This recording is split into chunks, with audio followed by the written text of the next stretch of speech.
मई की आज 9 तारीख है और गर्मी जो हमारे यहाँ खूब हो रही है। नमस्कार जी, मैं मंजू। आज मैं आपको क्या ग्रो करने बताने वाली हूँ। तो आज मैं जिस चीज़ के बारे में बताने वाली हूँ तो उससे अगर मार्च में ग्रो कर दिया जाए तो बहुत ही बढ़िया टाइम रहता है। तो मैं पॉर्चुलका की बात करती हूँ, पॉर्चुलका मोस रोज़ की बात कर रही हूँ।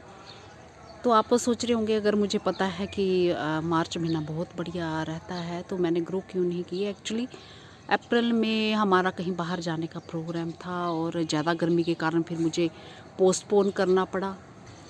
तो मैंने सोचा कि अगर मैं मार्च में जो इसके सीड्स ग्रो कर देती हूँ तो शुरू में इसकी मोस रोज़ की जो पौध होती है बहुत ही बारीक होती है, जो सीड से तैयार की गई होती है, बहुत ही बिल्कुल बारीक बारीक होती है। तो बहुत ही केयरफुली पानी वगैरह देना पड़ता है। तो मुझे लगा कि अगर हम यहाँ पीछे से होंगे नहीं तो इतनी बारीक पौध होगी, पीछे से जो पानी वगैरह देंगे तो हो सकता है फिर उनसे पौध ये ख़राब हो जाए, तो मैं फिर बाद में ही ग्रो करूँगी। हालांकि प्रोग्राम पोस्टपोन भी हो गया और काफ़ी दिन हो गए मुझे। मैं कुछ दिन पहले भी ग्रो कर सकती थी, पर चलो जब टाइम मिले तो कोई चक्कर नहीं। तो मैं ये एक्सपीरियंस भी अपना शेयर करूँगी कि लास्ट टाइम जो मैंने ग्रो किए थे, लास्ट ईयर मैंने उगाओ वेबसाइट से सीड्स पॉर्चुलका के मंगवाए थे, तो कुछ एक मैंने बचा के रख लिए थे। तो कई सारे रंग थे उनमें, कोई सिंगल वाले फ्लावर्स थे, कोई डबल वाले भी थे। तो वही जो बचे हुए सीड हैं उन्हीं को मैं ग्रो करूँगी। और लास्ट ईयर तो अच्छे मेरे उगे थे। तो मार्च महीने में लगाने का ये फ़ायदा रहता है कि अप्रैल एंड तक पौध जो हमारी बड़ी हो चुकी होती है और उनकी खूब सारी कटिंग्स लेके आप खूब सारे पौधे जो है मल्टीप्लाई कर सकते हैं उन्हें। तो चूँकि मैं अभी लगा रही हूँ और ये जो सीड से ग्रो किए गए ये वाले होते हैं, तो ये हाइब्रिड वाले, तो ये है कि हमेशा बने नहीं रहते हैं। इन्हें सीड से एक सीज़न में ग्रो किया जाता है और फिर जब सर्दियाँ आती हैं तो ये ख़त्म हो जाते हैं। जो देसी वाले होते हैं वो तो पेरिनियल होते हैं, वो तो सालों साल चलते ही रहते हैं।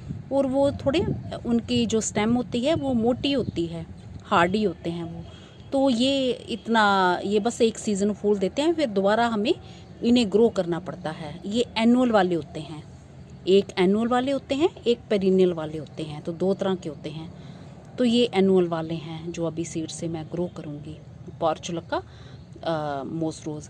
तो मेरे कोई भाई बहन सोचते हैं कि पॉर्चुलका अलग चीज़ है, मोस रोज़ अलग है, पर्सलेन अलग है। तो ये पॉर्चुलका एक ही फैमिली के हैं। पॉर्चुलका मोस रोज़ भी बोला जाता है, पॉर्चुलका पर्सलेन भी होता है। जैसे कि क्लार्किया जो आपने देखा होगा, उसमें माउंटेन गार्लैंड मेरे गार्डन में लगा देखा, वो भी क्लार्किया फैमिली से है। और एक दूसरे और जो बहुत ही खूबसूरत फ्लावर होते हैं, गोडेशिया, वो भी क्लार्किया फैमिली से है। तो क्लार्किया भी बोला जाता है और ये उसी एक ही फैमिली से। तो उसी तरह से ये मोस रोज़ और पर्सलेन पॉर्चुलका फैमिली से हैं। तो ये मैंने लास्ट ईयर उगाओ वेबसाइट से मंगवाए थे। तो ये जो जितने भी कलर ऊपर बने हैं ये सब मेरे गार्डन में निकले थे। शायद एक ऑरेंज वाला मेरे ख्याल से नहीं निकला था, जब निकला था मुझे ठीक से याद नहीं है। मैंने अपने सीड भी इनके चुन के रखे थे, बट वो पता नहीं कहाँ संभाल के रखे, मुझे मिले ही नहीं। तो यही वाले इस पैकेट में थोड़े से बचा के रखे हैं, तो वही मैं अब ग्रो करने वाली हूँ। तो लास्ट ईयर जो मैंने लगाए थे, मैंने 1 मार्च के टाइम ग्रो किए थे। वीडियो नंबर 1393 है, उसका लिंक भी दे दूँगी। और 6 मार्च को जर्मिनेशन स्टार्ट हो गई थी और फिर 25 अप्रैल को पहला फूल खिला था। तो 1 महीना 25 दिन सीड सोइंग के पहला जो फ्लावर मेरे आ गया था। और फिर तब से मैंने खूब सारी छोटी कटिंग करके छोटी बास्केट में, जो प्लास्टिक की बास्केट होती हैं, उसमें मैंने इन्हें ग्रो किया था। तो खूब सारे मल्टीप्लाई हो गए थे इनके प्लांट्स जो हैं। तो अब ये है कि अब मैं मई महीने में, आज 9 तारीख है मई की, तो आज लगा रही हूँ। तो चलो मई रख लो, मई जून जुलाई में तो हमारे फूल आ ही जाएंगे, भले ही हम इनके पौधे ज़्यादा मल्टीप्लाई ना कर सकें। तो चलिए देखते हैं। तो ये इस तरह के ये देख रहे हैं, इस लिफाफे में है। तो इसको मैं पहले यहाँ डाल दूँगी, फिर चुटकी मिट्टी जो है मेरे गार्डन की पुरानी मिट्टी भुरभुरी, इसमें कोई खाद वगैरह नहीं मिला रखी हुई है। हाँ, इसमें मैंने जब मिट्टी जो जड़ें वगैरह निकाली थी, जिस तरह की मैंने बताना सिखाई है, नीचे थोड़ी घास फूस भरी है, वो तो मैं इसके लिए घास फूस करती हूँ कि वो मेरा कूड़ा कचरा जो उसका भी वो खाद वगैरह बाद में बन जाए। अलग से कहाँ बनाने की जगह नहीं है इतनी। और आप चाहें तो ठिकरी लगा के पूरी अच्छे से मिट्टी बना सकते हैं। भुरभुरी जैसी होनी चाहिए मिट्टी, और बस ढीले वाली नहीं होनी चाहिए। और एक पार्ट आप उसमें खाद का मिट्टी में मिला सकते हैं, चाहे गोबर की खाद, चाहे वर्मी कंपोस्ट, और पत्तों की खाद भी कुछ मिला लीजिए। हाँ, एक चीज़ और है, इस टाइम जो चिड़ियाँ बड़ा परेशान करती हैं नेट के नीचे, क्योंकि बाहर गर्मी में वो बैठती नहीं है। नेट के नीचे छोटी छोटी पौध जो भी होती हैं वो सब की पत्तियाँ खाई जा रही हैं। जैसे पर्सलेन के मैंने कटिंग जो नेट के अंदर रखी है, तो उनकी धूप में नहीं आती हैं, वो नेट के नीचे तोड़ जाती हैं। तो छोटी छोटी लकड़ियाँ ऊपर रख लेना, और पानी हल्का साइने देना है, बहुत गिल्ली मिट्टी नहीं करनी है, ताकि हमारी पौध आराम से ये चलती रहे। तो चलिए अब लगाते हैं। तो ये बहुत ही कम इतने सीड हैं, तो मैं थोड़े थोड़े ये डाल दूंगी सब जगह में। तो मिट्टी ये देखा बुरबुरी जैसी, ये ऐसी बुरबुरी जैसी है। और अब कुछ मिक्स नहीं करने हैं हमें, बस ये ऐसे ऊपर ही डाल देने हैं, ऐसे लेके इस तरह से ये सारे कहीं ये डाल देने हैं बस, और मिक्स भी नहीं करने हैं, ये इस तरह से बस सारे कहीं। तो ये मैं उठा के ऐसे डालती जाती हूँ, फिर मैं बताती हूँ। तो मैंने पूरे सीड थोड़े थोड़े फैला दिए हैं, वैसे ही हाथ में लेके चुटकी से। तो कोई लोग ऐसे रेत भी सैंड मिक्स करके वो करते हैं, मैं इस तरह से ही अपने तरीके से करती हूँ। तो बस ये स्प्रे बोतल से हल्के से पानी ऐसे देना है, बहुत ज़्यादा जैसे एकदम से मग्गे से डालोगे तो फिर वो गड्ढा बन जाएगा, सीड आपके जो हैं नीचे जो दब जाएंगे। तो जब भी पानी देना है शुरू शुरू में ऐसे ही देना, इस तरह से, ताकि ये आपकी मिट्टी ये पूरी गिल्ली हो जाए ऐसे। और मिट्टी सूखनी भी नहीं चाहिए। सीड जर्मिनेशन में जो मॉइस्ट मिट्टी जो है बहुत हेल्प करती है। ऐसे बस ऐसे देना है पानी, प्रेशर से नहीं देना है, बिल्कुल इस तरह से कर लेना।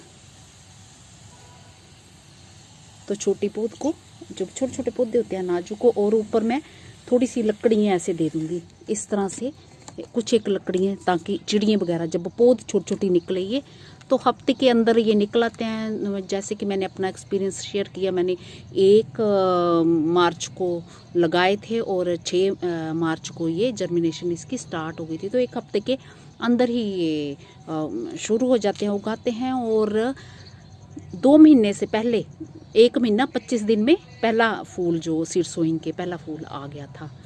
तो बस यही जानकारी है। और बाद में थोड़े पौधे हो जाएं तो लिक्विड फर्टिलाइज़र दे सकते हैं, और वो थोड़ी बड़ी, ये मैंने पानी अच्छे से दे दिया है, और इस तरह से इसका टैग भी लगा लिया है। और जब ये निकलने लगेंगे छोटे छोटे, तो फिर लकड़ियाँ ऐसे ऊपर दे देनी है। इतनी नहीं रखना है कि हवा भी ना आए, हवा भी मिलती रहे, बस नेट के नीचे अभी रखना है। और पौधे थोड़े से बड़े होने लगे तो बड़े हो जाएं थोड़े से, फिर थोड़ा धूप का टाइम बढ़ाना है। और जैसे फिर बड़े हो जाएंगे फिर तो नेट हमारा हट ही जाना है, तो फिर तो पूरा दिन की धूप में ही रहते हैं। और ये इस तरह से इनकी सीड जो लास्ट ईयर मैंने मंगवाए थे पॉर्चुला मोसरूस के, बहुत ही बढ़िया निकले थे, अच्छे रिजल्ट्स थे इसके। खूब सारे फ्लावर्स जो हैं मेरे गार्डन में खिले थे। ज़रूरी नहीं, ये जो मैंने 10 इंची का पॉट लिया तो इसी में, तो ये मेरे पास खाली पड़ा था, मिट्टी बनी पड़ी थी, तो मैंने इसी में ग्रो कर दिए। तो आप छोटी छोटी बास्केट में लगा सकते हैं। सीमेंट पॉट में ये बड़े अच्छे से चलते हैं, बस ओवर वाटरिंग इन्हें पसंद नहीं है, पानी ज़रूरत भर का आपने इन्हें देना है। तो ये कमाल के इनके फिर रिजल्ट्स रहते हैं। तो यही सब केयर है इनकी। और लिक्विड फर्टिलाइज़र जब इन पे बर्ड्स वगैरह बन रहे हों, तो कोई भी जैसे फूल हों जो बर्ड्स वगैरह बन रहे हों, तो लिक्विड फर्टिलाइज़र घर के जो छिलके वगैरह जैसे निकलते हैं केले के, उसका पानी डाल सकते हैं, या चुकंदर वगैरह के छिलके, टमाटर के छिलके, वो सब इनमें डाल सकते हैं, तो बहुत ही बढ़िया खाद रहती है। तो इसी के साथ नमस्ते जी, शुक्रिया। अगर आपने भी मेरी तरह ग्रो नहीं किए हैं किसी कारण, तो अभी इन्हें आप ग्रो कर सकते हैं।